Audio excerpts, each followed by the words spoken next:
할렐루야. 오늘은 마태복음 11장 말씀 중심으로 은혜를 나누려 합니다. 마태복음 11장은 침례 요한의 장이다 할 정도로 침례 요한에 관한 얘기들이 있습니다. 굉장히 중요합니다. 침례 요한의 역할이 뭐냐? 침례 요한의 제자들이 주님께 왔죠. 당신이 메시아입니까? 그렇게 침례 요한이 한번 물으러 보냈다는 거죠. 침례 요한도 성령의 오시기 전이기 때문에 갸우뚱하고 막 침례 요한이 헤롯 대왕을 막 고발하다가 탄핵하다가 옥에 갇혔는데도 주님이 가만 안 계시고 그러니까 의심이 생길 수도 있죠.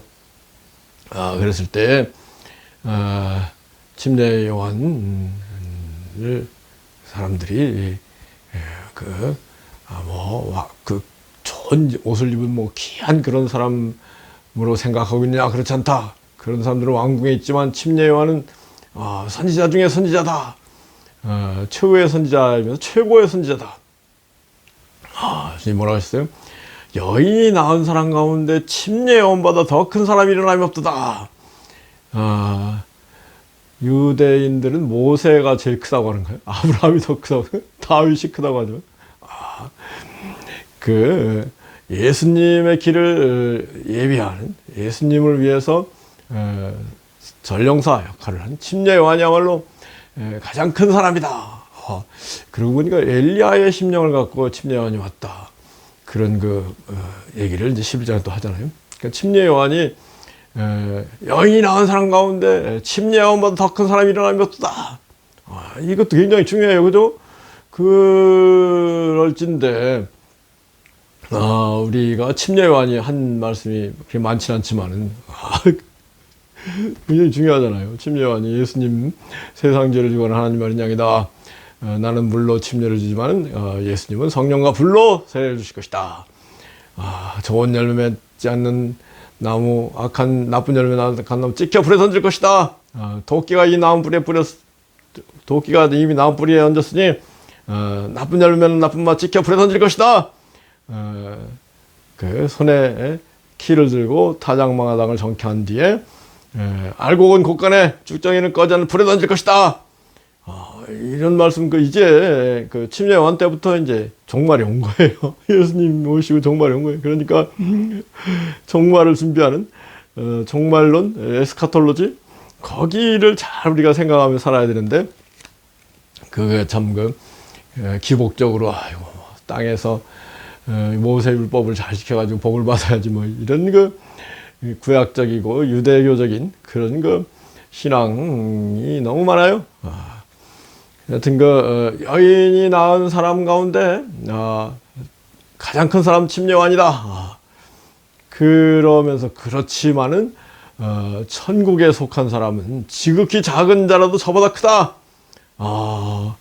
천국에 속한 사람, 성령으로 거듭나지만 하나님 나라에 들어갈 수 없다 그랬잖아요. 성령으로 거듭나서 하나님 나라에 속한 사람은 육적으로 가장 큰 침례 요한보다 더 크다. 이것도 당연히 이해가 되는 거, 이치에 맞는 얘기 아닙니까? 그러니까 우리가 성령의 사람이 되고 성령을 받아서 천국에 속한 사람이 되기 위해서 노력해야 되는 거 아니겠습니까? 예수 대 십자가 보혈을 믿어서 죄를 씻고 거기에 성령이 임하고 예수님 말씀이 임하고 그리고 예수님 말씀을 순종하는 가운데 비록 우리가 세상에 있지만 세상을 초월하고 세상을 탈출해서 신령한 천상적인 삶을 앞당겨 사는 삶이 기독교다. 아멘이죠. 그러한 삶은 구약의 누구보다도 더 위대한 사람이다. 그런 말씀도 될 수 있잖아요. 자꾸 구약으로 기어 들어가는지 몰라, 사람들이. 여하튼 또 침례 요한에 대해서 예수님께서 침례 요한이 와서 먹지도 않고 가난하게 들꿀 먹고 메뚜기 먹고 사니까 사람들이 귀신이 들렸다 그러더니, 인자는 와서 먹고 마시니까 마태 집에서 때려 먹고 마시고 그러니까 먹기를 탐하고 포도주를 즐기는 자라고 한다. 어차피 나쁜 사람들은 비난하게 돼 있다. 그 나쁜 사람들 중심으로 뭐 할 거 없어요. 나쁜 사람들 회개하고 착한 사람이 되길 기다릴 뿐이지 착한 사람 중심으로 신앙생활을 해야 돼요. 20대 80의 법칙이 있다는 거죠. 어느 집단 가운데도 충성된 성실한 20% 사람들이 그 집단을 발전하게 하고 강성하게 강하게 만들어준다는, 수수방관으로 뒷짐지고 있는 80%가 있다는데 그거 바라보고 뒤에서 뭐 이러쿵저러쿵 얘기하면서 그 사람 바라보고 하면 그 기운이 빠져고 오히려 안 좋다는 거죠. 절대 성실한 충성된 20명을 바라보고 그 모든 것을 해야 된다. 그런 얘기 20대 80 그 사회적인 법칙인가요? 사회학적인 법칙인가요? 여하튼 뭐 그리고 나서 주님께서 침례요한에 대해서 이렇게 침례요한 제자들을 보낸 다음에 천재주제이신 아버지여, 이것을 지혜롭고 슬기로운 세상 사람들에게는 숨기시고 어린아이들에게는 나타내심을 감사나이다. 어린아이들, 순수한 아이들, 에게 나타나심을 감사나이다. 절대요, 이 복음 진리는 도로결천입니다. 돌이켜 어린아이같이 되자면 결단코 천국 들어가지 못하리라.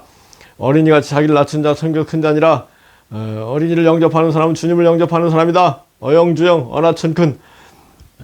그래서 절대 우리가 돌이켜 어린이 마음, 순수하고 깨끗하고 순진무구한 마음이 될 때 하나님을 아버지로 부르고 그 예수님으로 말미암아 우리가 하나님의 자녀가 됐구나 이렇게 감격하고 성령을 구하고, 그래서 하나님과 늘 동행하는 임마누엘의 복된 삶을 살기를 원합니다.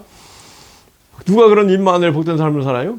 순수하고 어린이 같은 마음이 있는 사람들이 하나님 나와 함께 해주시는구나, 나를 도와주시는구나, 이런 체험이 날마다 펼쳐져야 되지 않겠습니까? 왜 그래요? 안 되는 일, 안 되는 일은 어른의 마음. 하나님 뭐 도와주시는 뭐 있어? 이렇게 되니까. 마귀의 마음인데, 그죠? 그게. 그 다음에 주님께서,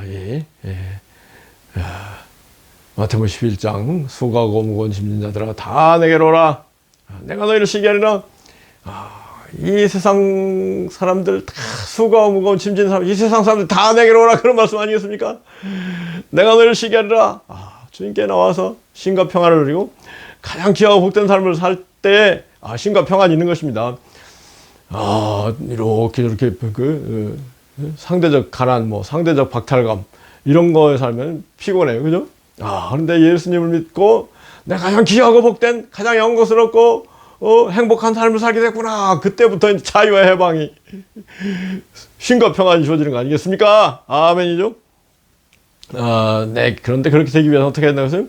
나는 마음이 온유하고 겸손하니 내게로 와서 내 멍에를 메고 내게 배우라.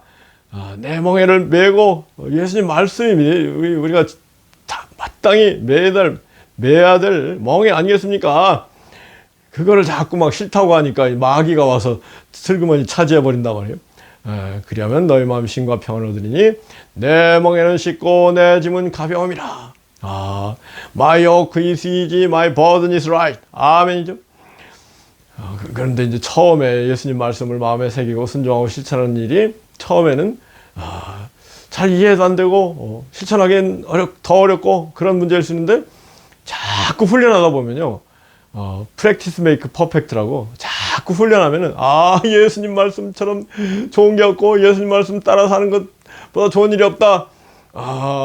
기도하고 말씀을 사랑하고 말씀을 선포하고, 말씀 선포하는 일보다 귀하고 복된 일이 없어요. 해봐야 아는데 이것도. 그 다음에 뭐예요? 전도하는 일. 전도가 취미예요, 저는. 지금도 저는 늘 생명의 복음을 전파한다. 아멘이죠. 최고 기쁜 일이. 그게 설교 들을 때만, 설교할 때만 하지 않고 평상시에도 늘 그런 전도가 취미, 진리를 말하는 복음을 얘기하는 취미 갈 정도로 삶을 펼쳐나가는 우리가 가운데 가장 귀하고 복된 삶이 우리 모두에게 펼쳐지기를 예수 그리스도로 축복하기 합니다. 아멘. 아멘. 아멘.